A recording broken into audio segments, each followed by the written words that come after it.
Alvíceras, Êxodo frente e verso. Hoje eu estou com a Bíblia de Jerusalém nas mãos e vamos dar sequência aos nossos vídeos de estudo do livro do Êxodo, da maneira que já nos é peculiar e a qual você não tem realmente à disposição no YouTube e nem em lugar nenhum da internet, nem fora dela. Nós aqui já estamos quase chegando no vídeo de número 150 e ainda estamos no capítulo 3º do Êxodo. Então, para quem quer coisas resumidas, simples, não fique aqui, né? Vá ver outros vídeos na internet, né? Aqui a gente fica dezenas de vídeos em um mesmo capítulo, porque a gente pega todas as Bíblias que a gente acha interessante, todos os comentários que existem que também achamos interessante, e lemos aquele capítulo em cima desses comentários e traduções. A gente vê tradução por tradução para ver como aquele capítulo aparece em cada uma delas, e também a gente vê o que cada um dos comentaristas tem a dizer sobre aquele capítulo. E aí a gente vai comparando, inclusive comentaristas com comentaristas, comentários com comentários, Bíblias com Bíblias e assim por diante. No final a gente descobre tanta coisa que a gente não descobriria se apenas pegássemos uma única tradução para examinar. Por isso, esse é o objetivo do canal, né, dessa série de playlists. No caso aqui já fizemos também de Gênesis, estamos agora com Êxodo. Bom, feito este preâmbulo, passamos então ao texto do capítulo 3º. Lembrando que a Bíblia de Jerusalém, ela divide o texto em perícopes, capítulos, versículos, mas acima das perícopes tem também as partes e subpartes, né? Então você tem, por exemplo, aqui a subparte vocação de Moisés. Essa vocação de Moisés, ela pega do capítulo 3º, finalzinho do capítulo 2º, vai até metade do capítulo 7º. Por quê? Porque é nela que está a vocação, nela que é mostrada a vocação de Moisés. E a vocação de Moisés, essa subparte, está dentro de uma parte 2 do livro do Êxodo, intitulada Juventude e Vocação de Moisés, da qual a subparte Juventude está ali do capítulo 2º até quase o finalzinho, até o versículo 22. Então a Bíblia de Jerusalém, ela é toda assim, ela é toda mosaica, no sentido de ser uma colcha de retalhos ou de rebotalhos. E não à toa também, ela guarda, ela traz consigo, dentro dos seus comentários, das suas notas de rodapé, a teoria da hipótese documentária ou das 4 fontes, que também faz a mesma coisa com o Pentateuco, né? Pega o Pentateuco e você tem vários pedacinhos de texto, de redações, de traduções diferentes, emendadas umas nas outras. Então você tem ali algum grupo redativo, que posteriormente, dizem que após a época do exílio, reuniu todos esses pedacinhos de traduções, aqui e ali, um papiro, um pergaminho e tal, juntou tudo e criou uma única narrativa, emendando as histórias, criando algumas coisas para que façam sentido. Muitas vezes não criaram nada, apenas emendaram, e aí você vê a flagrante falta de coerência que existe, e muitas vezes também pegando os seus heróis, cada qual da sua tribo, da sua tradição, da sua região, juntando como se fossem amigos, descendentes, conhecidos.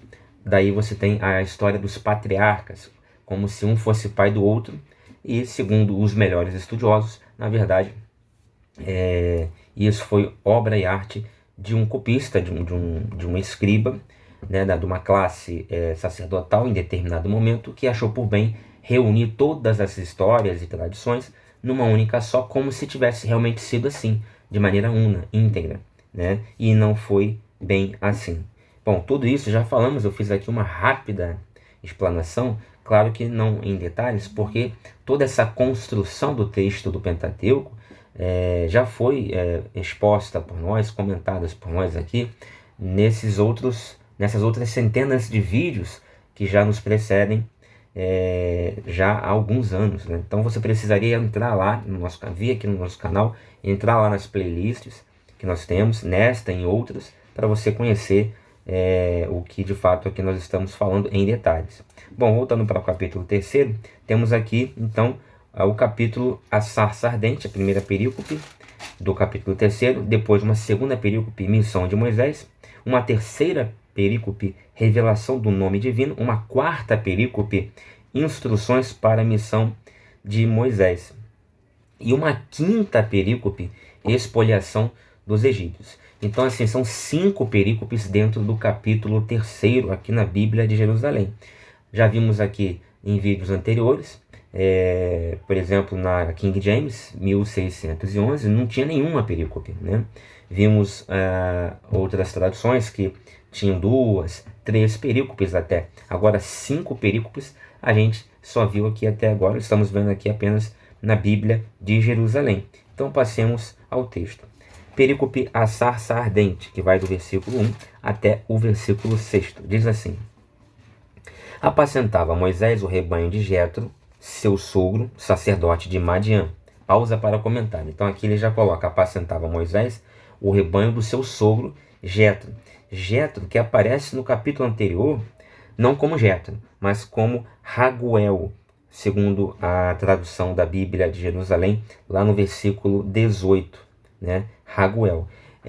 E quando eu digo Jetro aparece no versículo 18 do capítulo anterior como Raguel, na verdade é questionável, porque não quer dizer necessariamente que Jetro aparece como Raguel, porque pode ser também que Raguel seja uma pessoa, Jetro tenha sido outra pessoa.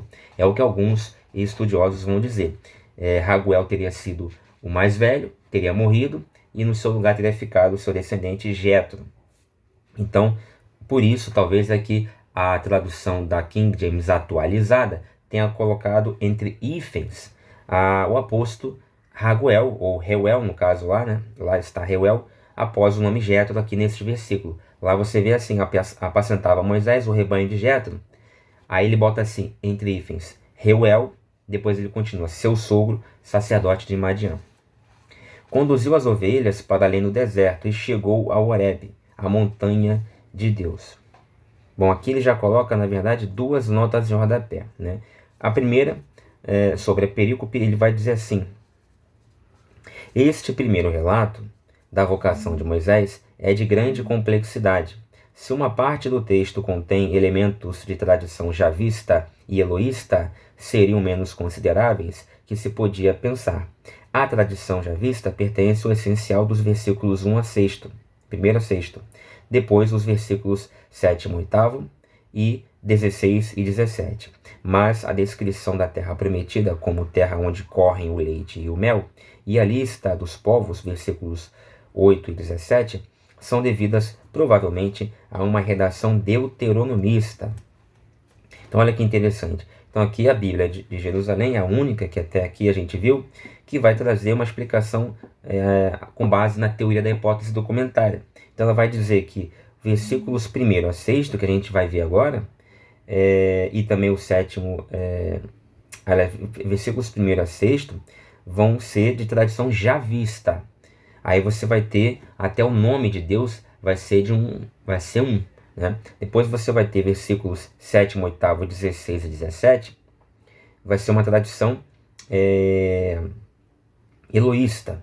Aí o nome, o deuteronomista, aí o nome de Deus já vai ser outro. Então é por isso que no capítulo 3 a gente tem aqui 3 nomes para Deus, né? No português.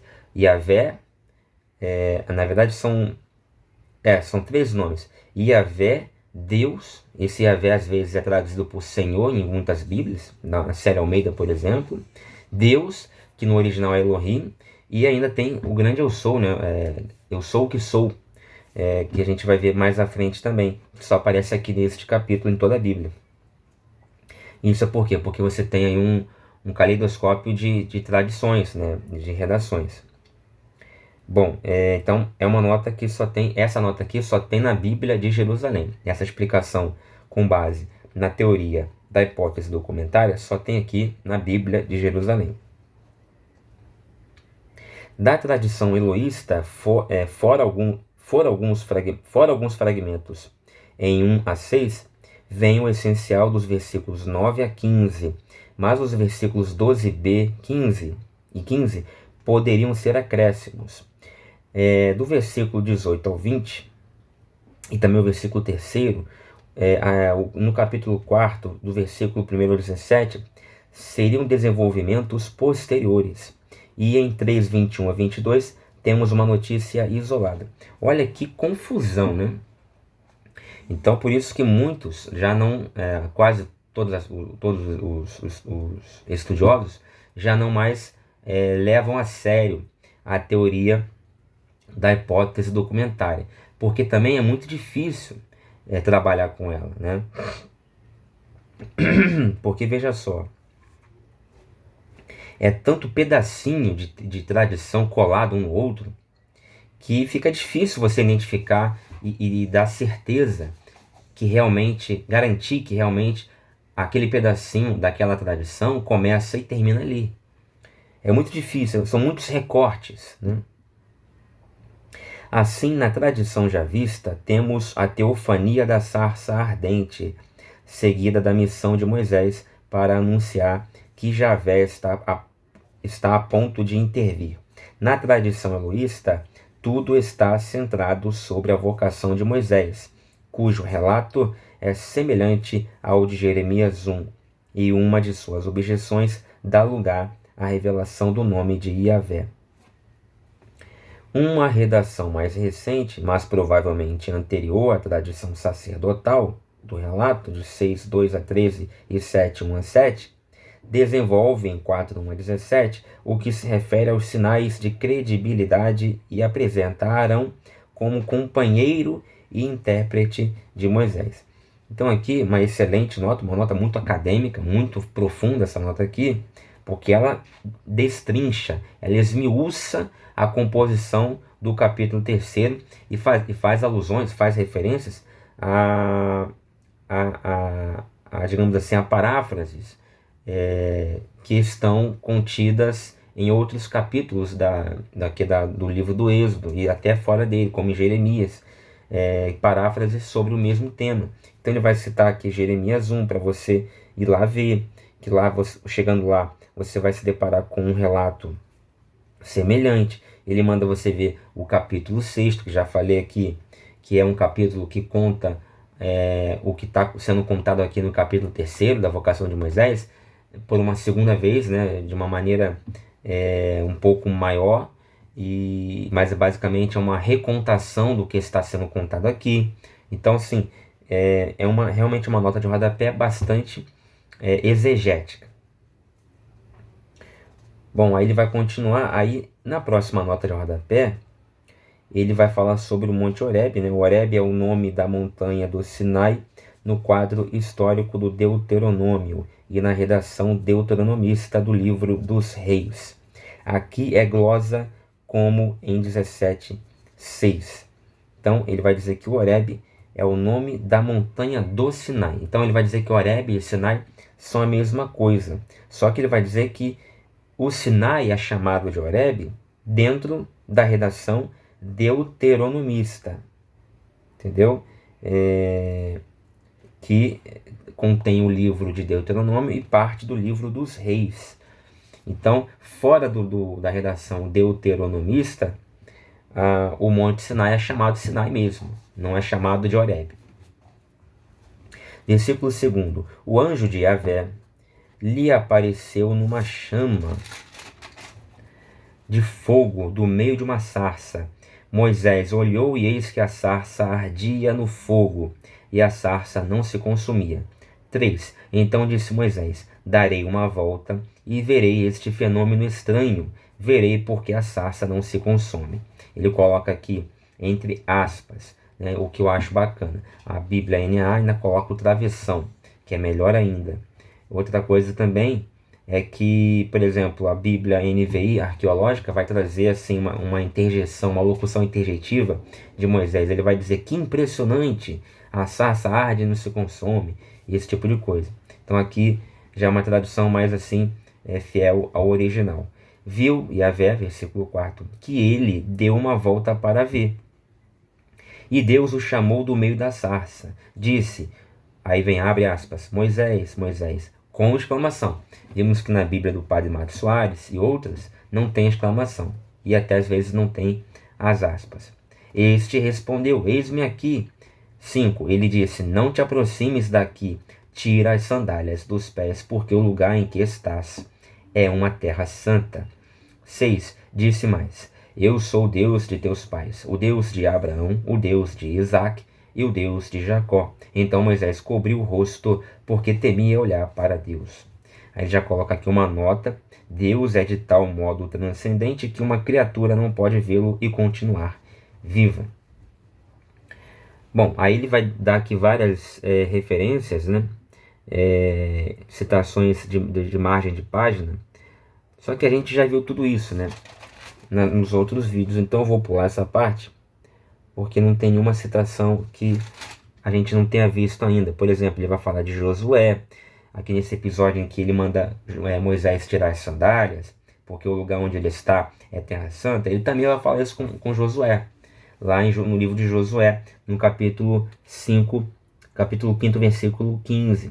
Então, assim, são comentários, né, que nós já fizemos nos últimos vídeos. Eu não vou, para economizar aqui o nosso tempo, eu não vou ir lá nessas passagens que a gente já fez isso, então a gente perderia muito tempo já gasto, né, em outros vídeos, para não termos retrabalho.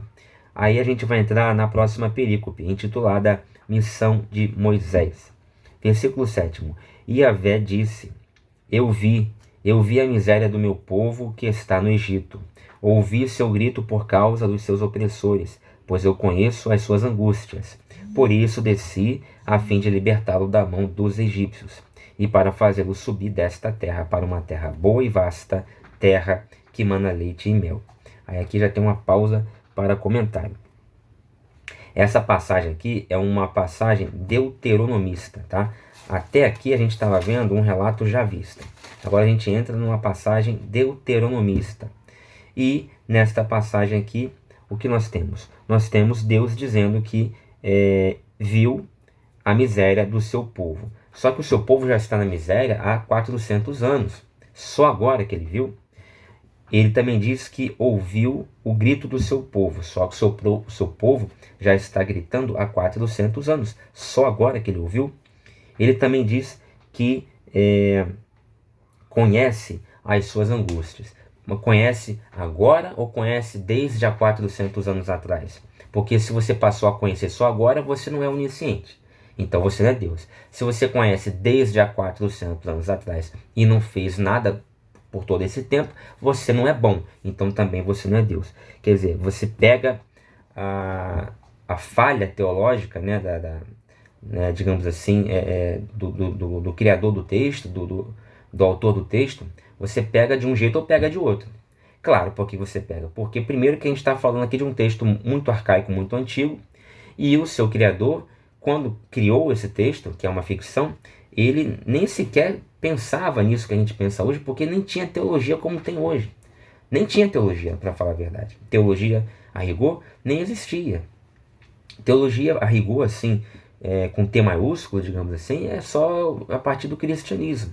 Então, é claro que ele não ia ter essa, digamos assim, essa esperteza, essa maldade, essa perspicácia para fazer uma criação literária, teológica, sem falhas, né? Perfeita, bem amarradinha, coerente, coesa. É claro que não. É um texto que, primeiro, que é um mosaico, uma composição, como se fosse uma coxa de retalhos. É uma série de tradições juntas e coladas umas nas outras. E pegou aquilo ali, montou uma espécie de Frankenstein, um monte de retalhos amarrados uns nos outros e chamou de livro do Êxodo, chamou de livro do Gênesis, chamou de Pentateuco, né? Então, segundo, que quem fez isso não tinha a capacidade de um escritor moderno, de um escritor contemporâneo aqui, atual, e a própria literatura, os gêneros textuais, a tecnologia, o avançar da intelectualidade humana não dispunha de tantos aparatos e ferramentas como hoje, tantos conhecimentos como hoje. Então é claro que a sua obra não seria uma obra como a de alguém que escreve um texto hoje, entendeu? Então é claro que se você parar para ler o texto com os olhos da cara, com sinceridade e não com religiosidade, você vai se deparar com essas falhas que são muito truísticas, né? São muito claras e não tem como ficar passando pano, não tem como tapar o sol com a peneira. A gente tem que ter sinceridade e confessar, não, estamos diante de um texto ficcional com falhas, né? Que hoje são perceptíveis, não quer dizer que naquela época eram, e nem precisariam ser, porque o objetivo do texto, quando ele foi escrito, não era o mesmo que nós temos hoje ao lermos esse texto. Hoje nós abrimos a Bíblia para ler Êxodo 3 e nós temos um contexto, uma meta, um objetivo, um cenário. Quem pegava, não a Bíblia que não existia, mas quem pegava o papiro, o pergaminho de Êxodo 3, que nem tinha essa divisão em números de capítulos, né? Mas quem pegava o texto que está aqui no original hebraico há milhares de anos atrás, era um judeu que tinha um outro contexto, um outro cenário e um outro propósito também. Tudo era outro, né? Tudo, a pessoa, o cenário, o tempo, o contexto, tudo era diferente. Bom, e aí ele vai dizer que desce a fim de libertar das mãos dos egípcios e levar para um lugar que mana leite e mel. Aí ele vai dizer lugar de cananeus, heteus, amorreus, ferezeus, heveus e jebuseus. Jebuseus porque vem de Jebus, que é o antigo nome de Jerusalém, que também tinha como um outro nome Salém, porque Salém provavelmente e Jebus eram duas cidades que se uniram e acabaram formando uma única cidade, Jebus, Salém, Jerusalém. Bom, beleza, aí vem o versículo 9. Agora o grito dos israelitas chegou até mim. Aí pergunta-se, só agora o grito chegou até você, Yahvé? Por quê? Pelo engarrafamento no meio do caminho? Qual foi a dificuldade? Não entendi. Claro, mas não é para entender mesmo, né? Era para o leitor daquela época entender. E o que está aqui escrito para o leitor primevo deste texto, o leitor-alvo deste texto, quando ele foi redigido, já era suficiente. O que está aqui escrito para o leitor-alvo deste texto, que não somos nós, e não éramos nós, já está suficiente, entendeu? Não nos satisfaz, claro, hoje, mas satisfazia o leitor primeiro. E também vejo a opressão com que os egípcios os estão oprimindo. Só agora você vê? Porque se você vê desde o início e não fez nada, por quê? Então você não é bom. Se você não é bom, você não é Deus. Se você não via, é porque você não é onividente. Só que está vendo agora e não via antes, então você não é onividente. Se você não é onividente, você também não é Deus. 10. Vai, pois, e eu te enviarei a Faraó para fazer sair do Egito o meu povo, os israelitas. Então aqui o propósito de Deus, revelado a Moisés pelo próprio Deus, está bem claro. O propósito é, Moisés, vai lá e liberta o meu povo, estarei contigo, fazendo as obras através de você.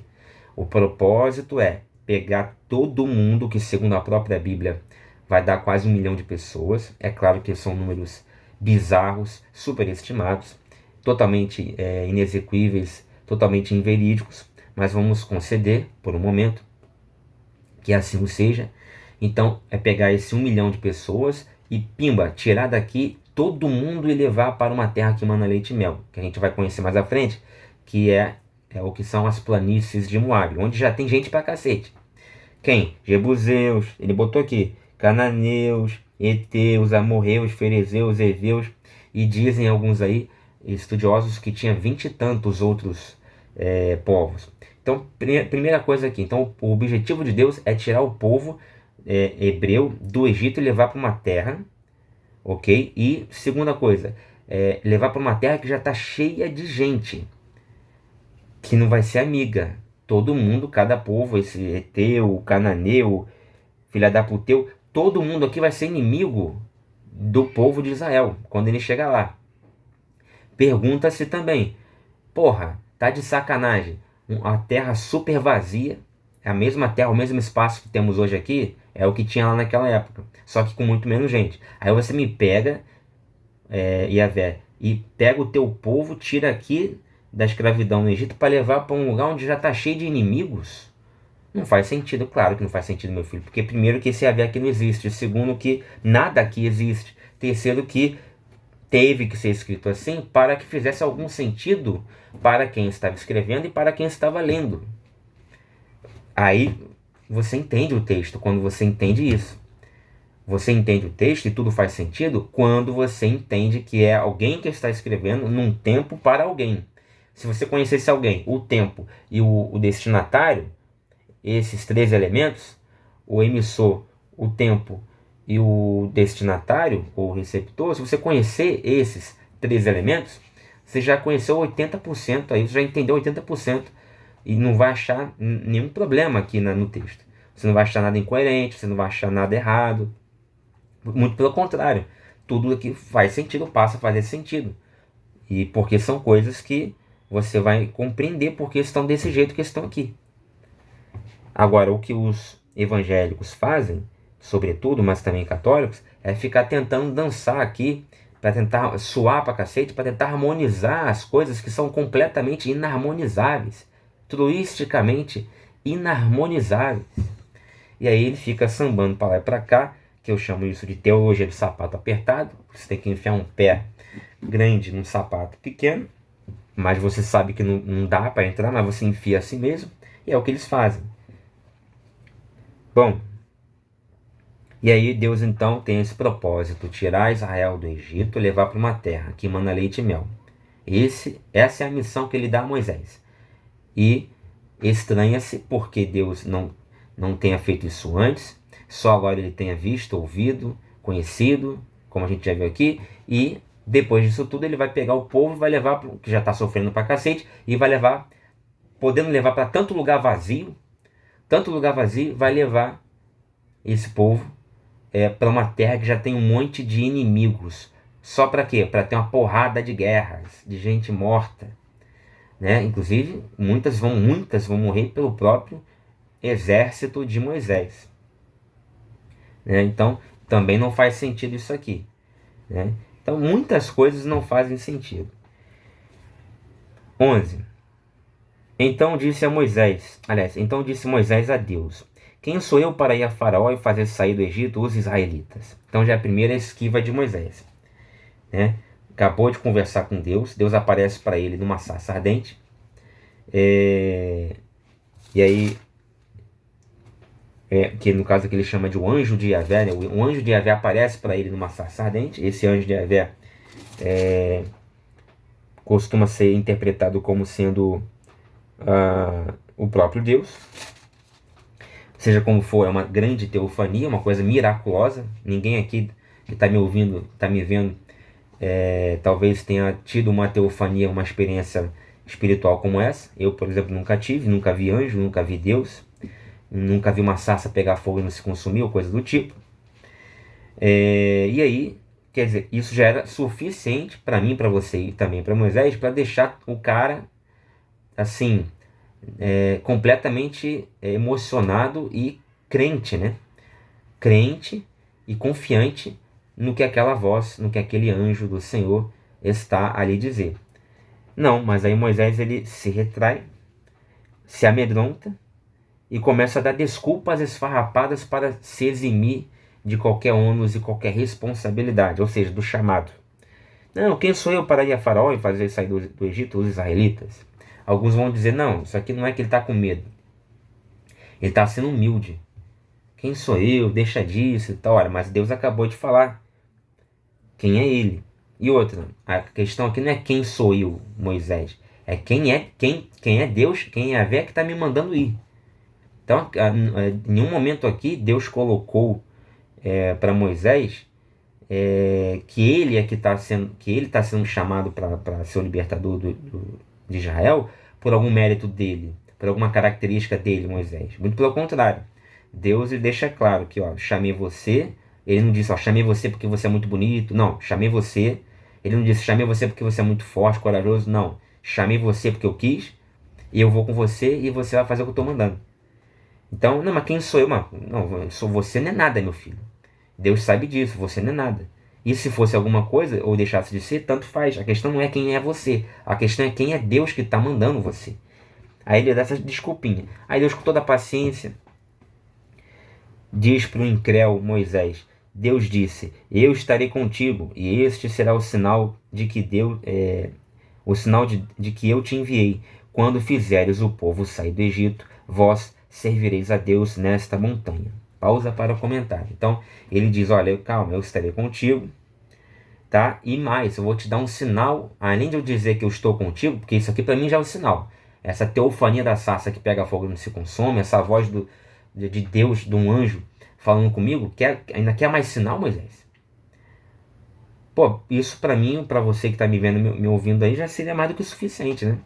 Não, mas Moisés ainda, esse sinal não é suficiente, assaz suficiente para Moisés. Então Deus ainda vai falar assim: olha, vou te dar mais um sinal ainda, seu sem fé. Olha, vou te dar mais um sinal. Aí você espera que ele fale qual é o sinal. Aí beleza, então qual é o sinal? Aí ele diz assim: quando fizeres o povo sair do Egito, vós servireis a Deus nesta montanha.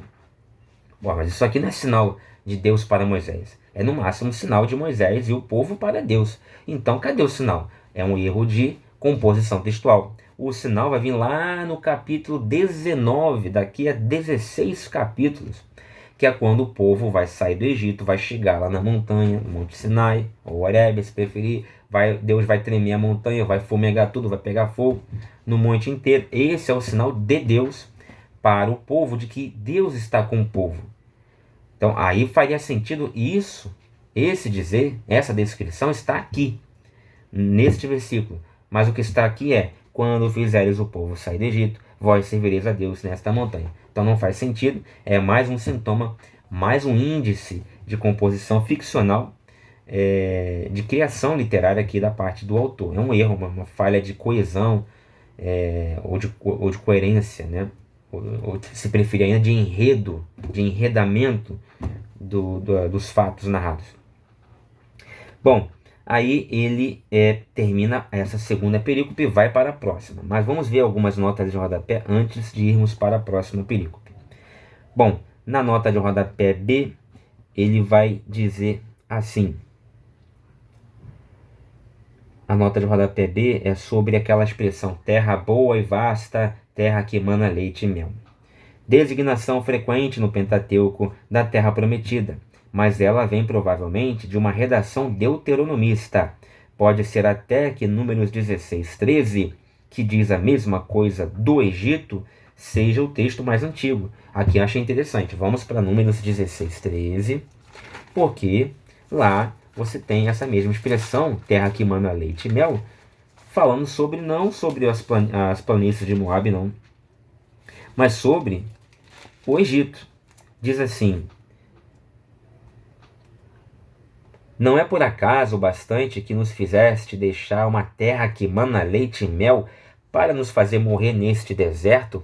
E queres ainda fazer-te príncipe sobre nós? Isso aqui é o povo falando com Moisés, murmurando com Moisés.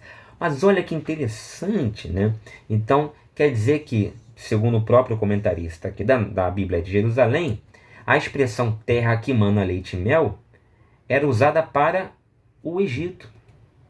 O Egito era a terra que manava leite e mel. E é a terra agora aqui, no capítulo 3, da qual Deus quer tirar o povo para levar para uma terra que mana leite e mel. Uma outra. Mas já não estavam numa terra que mana leite e mel? Vai tirar de uma terra que mana leite e mel para uma terra que mana leite e mel? Então não tem muito ganho, né? É claro que não. Faria mais sentido assim, olha, você vai sair de uma terra boa, que realmente o delta do Nilo era uma terra que manava leite e mel para a época. Tanto é que o próprio povo vai dizer: tínhamos a panela cheia de carne, aí você tira a gente de lá do Egito, joga aqui no deserto, lá tínhamos fartura, o povo vai... Ou seja, realmente manava leite e mel, né? Lá no Egito. E aí Deus vai tirar o povo do Egito para levar para essa outra terra que também mana leite e mel. Já é meio esquisito, mas tudo bem. No meio do caminho eles ficam 40 anos numa terra que não mana nem leite, nem mel, nem porra nenhuma. Uma terra horrível, um deserto. Claro que o texto vai dizer que é por culpa dos próprios israelitas, que não vão confiar na força de Deus. Tem aquela questão dos espias, que vão ficar 40 dias espiando as planícies de Moabe, que é Canaã, para onde eles vão depois. E aí, por ficarem 40 dias lá espiando, Deus fala assim: então vocês vão ficar 40 anos aqui no deserto. Então, esse foi o castigo de Deus para o povo dele, que ele tanto ama. Deixá-los mais 40 anos, depois de já saírem de um deserto, de, um, de uma escravidão, né, horrível, ficar mais 40 anos sofrendo no deserto. Bom, já comentei também nos vídeos anteriores que essa expressão terra que mana leite e mel pode ser retraduzida. Ela é um problema, é uma expressão, assim, um clichê da época, uma expressão idiomática usada até por outros povos. Isso tem, por exemplo, se não me engano, no Código de Hammurabi, não estou certo agora, tem um vídeo meu que eu explico melhor isso, onde essa expressão aparece, né? Para se referir a uma outra terra, de uma outra cultura, uma outra religião, de um outro povo. Então não eram só os israelitas, os hebreus, que usavam esta expressão. Provavelmente os egípcios usavam, né, os hititas usavam, muitos povos deveriam usar esta expressão. E, de novo, né, terra que mana leite e mel, esse leite pode ser gordura, pode ser óleo, e sendo um óleo que mana da terra, pode ser o petróleo, né? Você volta aí nos meus vídeos, onde eu explico isso com mais tempo, com mais vagar, que você vai ver. E o mel pode ser mel mesmo de abelhas, como pode ser mel de outras fontes vegetais, como extratos de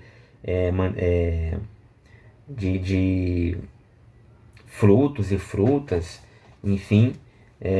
Victor Hamilton vai dizer que a resina, acho que já fica meio estranho, resina. Alguns vão dizer que é seiva, né? Enfim, mas são opções tradutivas para a terra que mana leite e mel, para essa expressão aí. Aí ele continua com a nota C, né?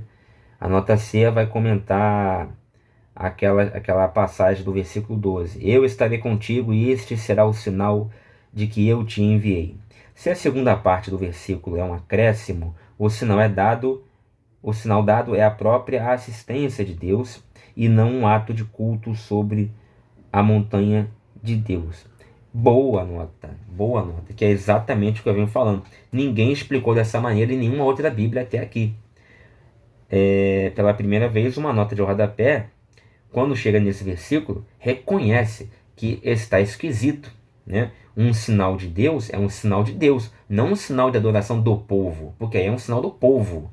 O povo estar adorando, quem está dando sinal é o povo, não Deus, né? A ação vem do agente, é o adorador, mas era para vir do agente Deus, não do agente povo. Por isso é que a ação, esse sinal realmente vai ser dado lá no capítulo 19 somente. Bom, aí ele vai agora para a próxima perícope, intitulada Revelação do Nome Divino. 13. Moisés disse a Deus: quando eu for aos israelitas e disser, o Deus de vossos pais me enviou até vós, e me perguntarem qual é o seu nome, que direi? Pausa para comentário. Segunda esquiva, segunda desculpa esfarrapada de Moisés. Deus acabou de aparecer para ele, coisas tremendas acontecem, miraculosas na frente dele, uma teofania tremenda.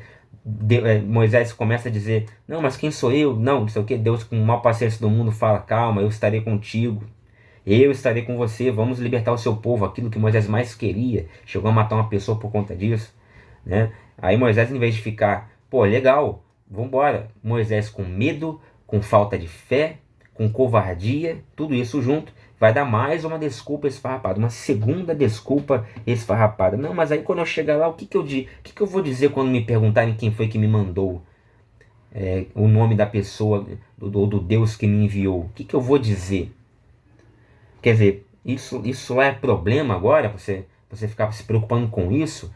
Quem está te mandando, você acabou de ver e ouvir quem é que está te mandando, meu amigo? Olha aí o milagre que está acontecendo na sua frente. Então não é para se preocupar com isso, com coisas pequenas, né? Aí Deus, de novo, com uma baita paciência, vai dizer: disse Deus a Moisés, eu sou aquele que é. Pausa para o comentário. Então, em algumas Bíblias, vem assim: eu sou aquele que sou.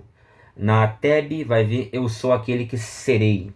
Aqui ele diz: eu sou aquele que é. Disse mais: assim dirás aos israelitas: eu sou, me enviou até vós. Pausa para comentar. Aí vem a nota de rodapé, né? A tradição já vista faz o culto de Yahvé remontar às origens da humanidade e utiliza este nome divino em toda a história patriarcal.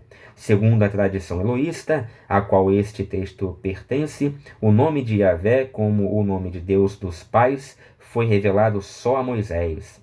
A tradição sacerdotal, lá no capítulo 6, concorda com ela, especificando apenas que o nome de Deus dos pais era El Shaddai.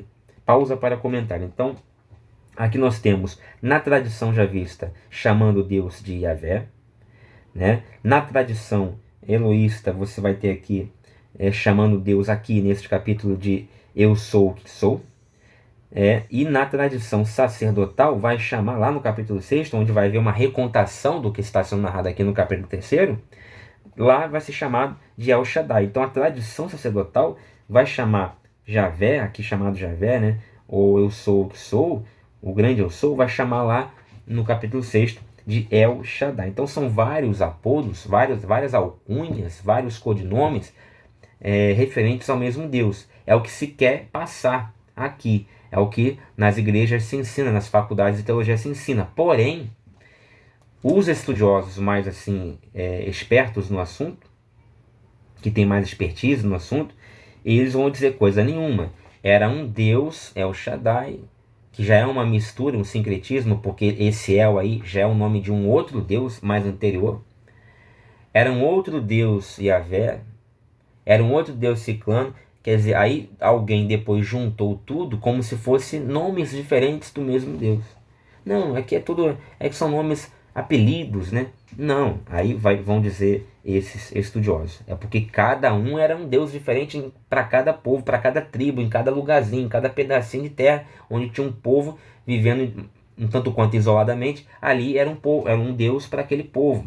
Parecido com aquele Deus, tinha um outro parecido no povo ao lado, mas não era o mesmo, era um outro nome. Só que aí um povo junta com o outro, mata o outro, absorve a cultura do outro, aquela coisa toda, e acaba que os deuses também vão fazendo o mesmo processo de absorção, um vai vencendo, absorvendo o outro.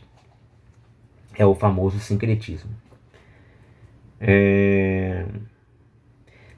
Aí ele diz assim: esta narrativa, um dos pontos altos do Antigo Testamento, propõe dois problemas. O primeiro, filológico, diz respeito à etimologia do nome Yahvé. O segundo, exegético e teológico, ao sentido geral da narrativa e ao alcance da revelação que transmite. Primeiro, procurou-se explicar o nome Yahvé por meio de outras línguas que não fosse o hebraico, ou então por meio de diversas raízes hebraicas. É preciso, provavelmente, ver aí o verbo ser numa forma arcaica. Alguns reconhecem aqui uma forma causativa deste verbo. Ele faz ser. Ele traz a existência. Muito mais provavelmente, trata-se da forma verbal simples, e o termo significa ele é. Segundo, quanto à interpretação, o termo é explicado no versículo 4, que é antigo acréscimo da mesma tradição. Discute-se sobre o significado desta explicação. Erie, Asher, Erir. Deus, falando de si mesmo, só pode empregar a primeira pessoa. Eu sou. O hebraico pode se traduzir literalmente: eu sou o que eu sou, ou eu serei quem eu serei, o que significaria que Deus não quer revelar o seu nome. Mais precisamente, Deus dá aqui o seu nome, que, segundo a concepção semita, deve defini-lo de certa maneira. Contudo, o hebraico pode ser também traduzido literalmente: eu sou aquele que sou. E segundo as regras da sintaxe hebraica, isso corresponde a eu sou aquele que é. Eu sou o existente. Foi assim que compreenderam os tradutores da 70. Ego eimi hoon. Deus é o único verdadeiramente existente. E isto significa que ele é transcendente e permanece um mistério para o homem. Então Deus é o único que realmente existe, o único realmente existente. Nós apenas existimos como participantes em sua existência, da qual nós dependemos, da qual nossa existência também depende, e sem a qual não existiria, não existiríamos. Pois é Ele quem dá a existência a todas as outras existências. E também que Ele age na história do seu povo e na história humana, a qual Ele dirige para um fim. Esta passagem contém em potência os desenvolvimentos que a sequência da revelação lhe dará. Conforme lá em Apocalipse 1:8. Ele era, Ele é e Ele vem, o Senhor de tudo. É o que está lá em Apocalipse 1:8. Uma nota de rodapé bastante grande, mas muito aproveitadora, muito aproveitável, perdão. Vamos então para o próximo versículo.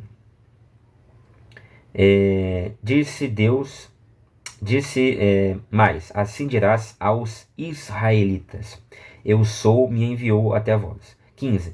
Disse Deus ainda a Moisés, assim dirás aos israelitas. Então ele pede para o Moisés ir até o povo, até os israelitas. Yahvé, o Deus de vossos pais, o Deus de Abraão, Deus de Isaac, o Deus de Jacó, me enviou até vós. É o meu nome para sempre, e é assim que me invocarão de geração em geração. Como invocarão? Yahvé. Chamarão-no de Yahvé. É o nome que Deus quer, pelo qual Deus quer ser chamado.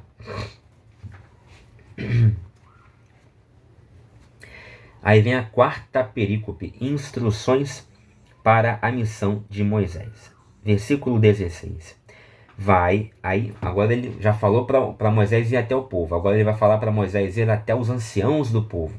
Vai, reúne os anciãos de Israel e diz-lhes: Yahvé, o Deus de vossos pais, o Deus de Abraão, o Deus de Isaac, o Deus de Jacó me apareceu, dizendo: de fato vos tenho visitado e visto o que vos é feito no Egito. 17. Então eu disse: far-vos-ei subir a aflição do Egito para a terra dos cananeus, dos heteus, dos amorreus, dos fariseus, dos heveus e dos jebuseus, para uma terra que mana leite e mel. Então repete o que foi dito. Deus repete a Moisés o que ele já havia dito a Moisés, para ele dizer de novo isso. Aí ele tem uma nota de rodapé aqui. Quando se trata de Deus, a visita, entre aspas, implica direito absoluto de inspeção, de julgamento e de sanção. As suas intervenções no destino dos indivíduos ou dos povos podem trazer o benefício ou o castigo. Então ele dá aqui vários versículos onde a visita de Deus trouxe o benefício e outros exemplos onde a visita trouxe o castigo. 18. E ouvirão a tua voz, e irás com os anciãos de Israel ao rei do Egito e lhe dirás. Aí vem, Deus já mandou Israel ir até o povo, aos Habiru, aos hebreus, aos israelitas, e dizer o que você ouviu aqui para que era procedido. Depois ele fala, agora você pega e vai com os anciãos, vai até os anciãos. Segunda coisa que ele tem que fazer, ir até os anciãos. Aí uma segunda conversa, só com os anciãos. Agora você pega os anciãos, Moisés, e vai agora uma terceira parada, uma terceira escala. Agora vai falar junto na presença dos anciãos, você vai falar direto com o faraó. Você vai até o faraó para falar com ele. Vai falar o quê? Aí vem aqui. Yahvé, o Deus dos Yahvé, o Deus dos hebreus, veio ao nosso encontro. Agora, pois, deixa-nos ir pelo caminho de 3 dias de marcha no deserto para sacrificar a Yahvé nosso Deus. Eu sei, no entanto, que o rei do Egito não vos deixará ir, se não for obrigado por mão forte. Portanto, estenderei a mão e ferirei o Egito com todas as maravilhas que farei no meio dele. Depois disso é que ele vos deixará partir. Pausa para comentar. Então aqui, Deus manda Moisés mentir, ou no mínimo omitir. Por quê? Porque Deus havia dito para Moisés, mais uma vez aqui neste capítulo, vai lá, fala para o povo que o objetivo da gente é tirá-los dali do Egito, levá-los para uma terra que vai manar leite e mel. Ou seja, não é para ir ali rapidinho fazer uma oração, um sacrifício para mim e voltar para o Egito. Não, é para tirar 1 milhão de pessoas do Egito e levar para fora do Egito, para essa terra próspera que emana leite e mel, e para nunca mais voltar. Esse é o objetivo. No entanto, Deus fala para Moisés dizer isso ao faraó? Não. Fala para Moisés dizer outra coisa, diferente disto. Fala para Moisés falar, fale para o faraó que vocês só vão ali rapidinho fazer uma oraçãozinha, um sacrifíciozinho, e já já vocês voltarão após os comerciais. Ou seja, Deus faz, não combina com Deus, né? É porque isso aqui é da cabeça do escritor.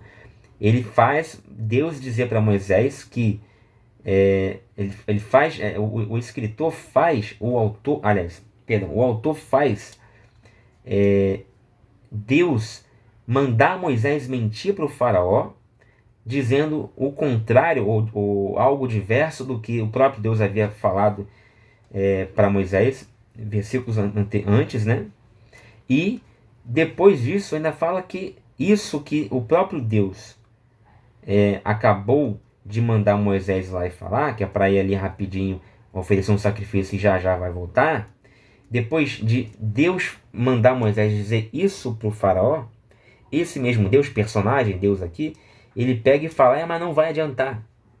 Não vai adiantar porque ele não vai deixar você sair com o povo de lá ao dizer isso que eu acabei de falar para você dizer. Que é uma mentira, que é o contrário do que eu falara antes, agora há pouco, para você. Quer dizer, uma confusão dos demônios, tá entendendo? Então aqui é o seguinte, isso aqui é ridículo, é tosco, não é Deus, é uma ficção, é da cabeça de um redator muito incipiente, arcaico, de milhares de anos atrás. Obviamente, agora é claro que vai ter uma porrada de evangélico, de pastor, de terno e gravata, todo mundo se achando super inteligente, super estudioso, com diplomas e mais diplomas, e ensinando isso aqui, acreditando que isso aqui tudo... primeiro que não vem nada disso que eu falei aqui, eles vêm. Nada disso que eu falei aqui, eles desconfiam. Isso porque eu não estou abrindo nenhum livro aqui, só estou lendo a Bíblia com a Bíblia nela mesma. Interpretação de texto, é língua portuguesa básica isso aqui. É compreensão de texto básica. É Enem isso aqui. Nem Enem, abaixo é sub-Enem isso aqui. Tá?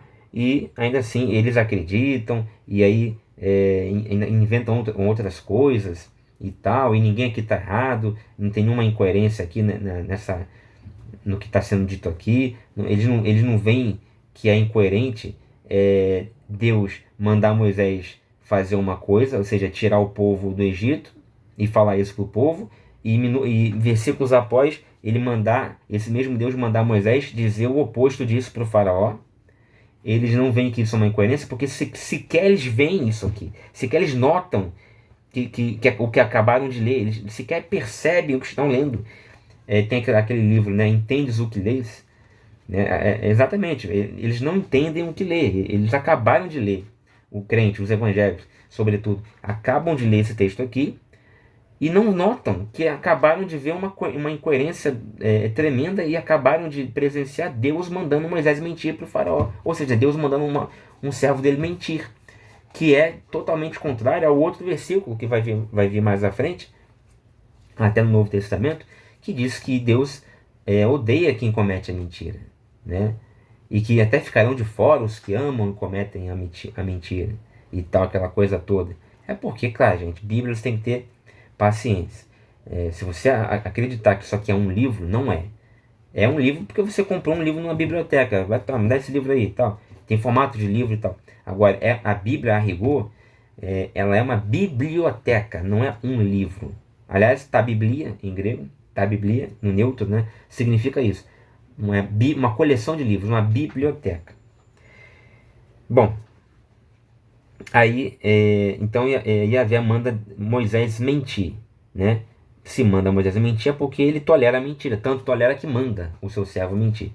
Vai lá e fala diferente para o faraó, fala que você só vai ali com o povo rapidinho, em caminho de 3 dias, e já já você vai voltar. E como se não bastasse, esse mesmo Deus que manda o seu servo fazer uma coisa errada, dessa aqui, supostamente errada, no versículo seguinte ele ainda fala assim, mas não vai adiantar não.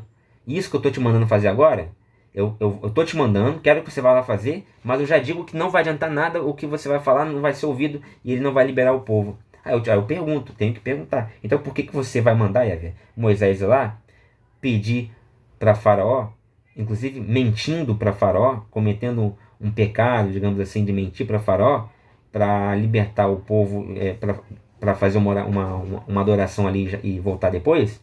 Para que você vai pedir para Moisés fazer isso, se você já sabe que o Faraó não vai libertá-los, não vai dar autorização?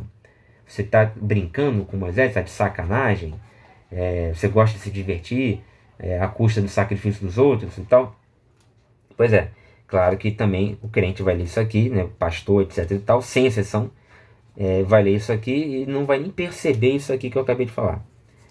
Bom, aí ele diz assim: portanto, estenderei a mão e ferirei o Egito com todas as maravilhas que farei no meio dele. Isso aqui são as pragas, né? Ou seja, aí ainda diz um outro, já tem dois absurdos aqui, né? Uma é que ele manda Moisés mentir, falando o oposto do que ele mesmo acabou de falar para Moisés que era para ser feito, tirar o povo do Egito para a terra que manda leite e mel. Ele vai mandar Moisés mentir, falar para Faraó que só vai ali rapidinho e já volta. Segunda, que ele logo após pedir esse absurdo, vai falar para Moisés, né, que isso que ele acabou de mandar Moisés fazer, que é a mentira, também não vai adiantar. Então, está mandando Moisés fazer o papel de trouxa, porque o faraó não vai ouvir. Terceiro, que, para terminar, ainda fala que faraó só vai ouvir e autorizar o povo a sair do Egito quando ele matar um monte de gente, com pragas, matar, tornar o rio em sangue, matar todos os primogênitos do Egito, que são milhares e milhares de pessoas de diversas idades,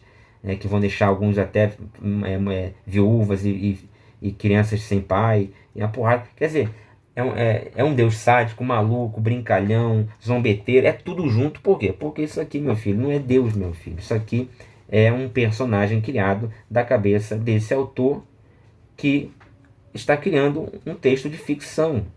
Que hoje você, que é idiota, pega e fica acreditando, tentando seguir, sabe assim, palavra por palavra, o que está dito aqui, como se fosse um texto assim, inerrante e perfeito e que foi feito para você hoje, em 2025. Porque você é idiota, entendeu? Você é idiota. Vamos lá. Aí ele vai para a quinta e última perícope. Expoliação dos egípcios. Darei a este povo a boa graça dos egípcios.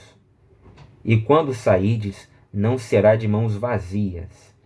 Cada mulher pedirá à sua vizinha e à sua hóspede joias de prata, joias de ouro e vestimentas, que poreis sobre os vossos filhos e sobre as vossas filhas, e despojareis os egípcios. Aí, para terminar a sacanagem, esse personagem aqui chamado Yahvé ainda vai falar assim: olha, depois que eu matar um monte de gente, primogênito, mandar rã, sapo, que mais, mosca, sei lá mais o que, matar peixe pra cacete, ninguém vai conseguir pescar um peixe porque o rio vai virar sangue, isso, mais aquilo outro.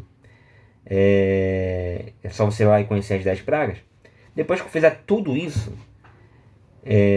eu vou fazer o seguinte: ainda vou pegar o coração de cada um desses egípcios coitados, de dar pena, todo mundo com gente morta na família, doente, leproso.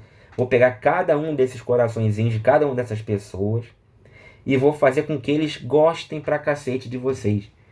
Que eles adorem. Olhou pra vocês, vai dar vontade de abraçar.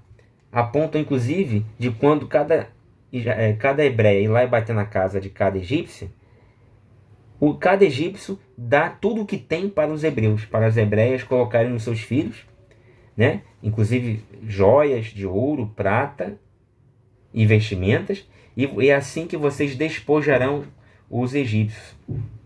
Quer dizer, olha que Deus maluco. Quer dizer, vai fazer os egípcios, que já estão totalmente lascados, ainda darem tudo o que tem. É claro que isso aqui não aconteceu, né? Isso aqui o narrador está contando. Acredita só quem é idiota, ou seja, 90% da população, até 100% da população religiosa, católica e especialmente evangélica. Porque são trouxas. São trouxas, analfabetos funcionais. Não entendem o que leem. Não só a Bíblia, mas especialmente a Bíblia. porque são tapados. Então o que acontece? É claro que isso aqui não faz sentido, não aconteceu, e mesmo que tivesse acontecido, não faria sentido o Deus do Novo Testamento fazer esse tipo de brincadeira de sacanagem aqui. Como é que Deus vai pegar e vai fazer uma mulher que acabou de perder o filho, ou o esposo, porque eles eram primogênitos, né, de várias idades, né? Primogênito não é só novinho, é qualquer um que nasceu primeiro. Então pode ser bebê recém-nascido, pode ser 40 anos de idade, enfim, morreu. Ao morrer, a mulher que era mãe ficou sem o filho, a mulher que era esposa ficou sem o marido.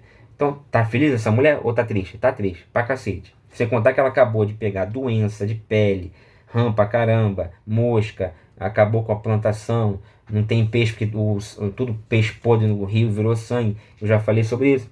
Aí esse cenário todo de carestia, de miséria, de fome, de velório, Deus chega lá como se fosse um retardado mental, um sádico, e ainda faz com que essas pessoas comecem a amar de paixão cada um dos hebreus e das hebreias, a ponto de ainda dar joias de ouro, que talvez seja a única coisa que ainda tenha de valor na casa dessa gente infeliz, e dar essas joias de ouro para os hebreus. E para piorar, mais à frente, né, aqui não é dito, mas mais à frente, quando esse povo idiota, ignorante, esse povo desgraçado que é o povo dos israelitas aqui, vai ainda pegar esses objetos de ouro, né, que foram dados pelos pobres dos egípcios, e vão mandar Arão derreter tudo, vai mandar Arão derreter tudo para fazer um bezerro de ouro, um outro deus. Quer dizer, ainda é um povo ingrato, é um povo desgraçado, entendeu? É um povo desgraçado. Então eles vão derreter, Arão vai derreter, vai fundir um bezerro de ouro, um bovídeo áureo, com essas mesmas joias aqui, que seriam de muito maior utilidade, de utilidade muito maior para os pobres dos egípcios. Então é para dar pena, não dos israelitas, é para dar pena dos egípcios, que aliás foram os primeiros a serem escravizados pelo seu faraó, 4 séculos antes, por ideia venenosa do outro desgraçado José, que foi quem criou a escravidão na Bíblia Sagrada. Né? Ele foi o primeiro sujeito da Bíblia Sagrada a inventar a escravidão, a praticar a escravidão. Ele nasce da cabeça dele a ideia, ele vai compartilhar com o faraó, de escravizar os egípcios. Ele vai falar para faraó: tive um sonho, o sonho é esse, vai ter um tempo de bonança, um tempo de carestia. O tempo de bonança a gente vai guardar tudo nos nossos celeiros, nas cidades armazéns, de Pitom e Ramsés. No tempo de carestia, todo mundo vai se fuder, mas a gente não. Por quê? Porque a gente, eu falei para você aqui, a gente vai ficar no sapatinho, não conta para ninguém. Eles não sabem dessa informação privilegiada que eu acabei de receber de Yahvé. E a gente vai ficar no bem bom, porque a gente vai se aproveitar que só a gente vai ter trigo, etc e tal, e eles não. Quando acabar os mantimentos da dispensa deles, vão vir pegar com a gente. Quando eles chegarem aqui, isso é o povo do faraó. Quando eles chegarem aqui, os egípcios, né? Chegarem aqui, o que a gente vai fazer? A gente vai dar para eles? Não. José fala assim: coisa nenhuma, a gente vai vender para eles para ganhar mais dinheiro ainda. Aí que a gente vai se dar bem. Aí eles começam a vender, o povo começa a comprar, daqui a pouco acaba o dinheiro, o povo precisa ainda de ter pão para comer, bate lá na porta de novo de José, governador do Egito, né? E fala: José, olha, precisamos ainda de pão, só que a gente não tem mais dinheiro nenhum. José fala assim: o que vocês têm? Carne. Então eles vão pegar a carne, ou seja, os bois, outra coisa que não faz nenhum sentido, e vão dar boi, ou seja, carne, em troca de trigo, pão. Né? Em nenhum lugar do mundo isso aconteceria. Não faz sentido em nenhum lugar, nem em época nenhuma, você pegar carne, boi, deixar de comer carne e boi para dar para o sujeito, o sujeito te dá pão. Mas aqui, nesse texto ficcional, isso é possível. Aí depois que até as carnes, os bois, as vacas acabam, o povo continua precisando comer, chega de novo lá, bate na porta do José e do faraó: ó, a gente precisa de pão ainda. Aí José: tem carne? Não.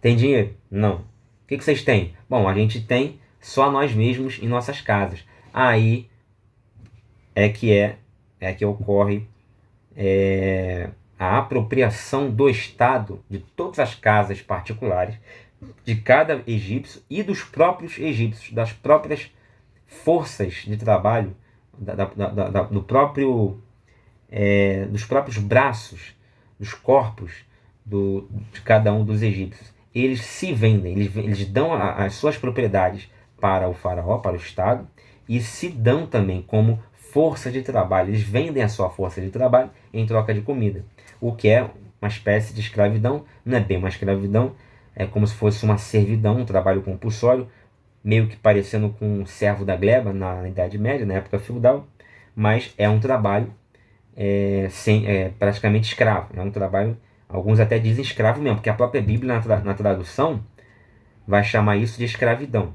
Os próprios hebreus aqui no Egito, na minha opinião, não eram escravos, eram servos. É um pouco diferente. Escravo é trabalhar e não ter direito a nada, recompensa nenhuma. Servo trabalha por comida, pelo menos ganha comida. Tem uma casa.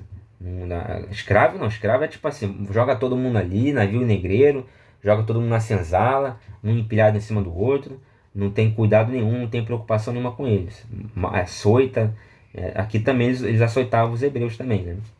Mas não chega a ser uma escravidão tão pesada como, por exemplo, a da expansão marítima europeia. Bom, seja como for, gente, esse foi o capítulo 3º, pela Bíblia de Jerusalém, né? Uma Bíblia que nos traz aqui cinco perícopes, né? Dentro do capítulo 3º.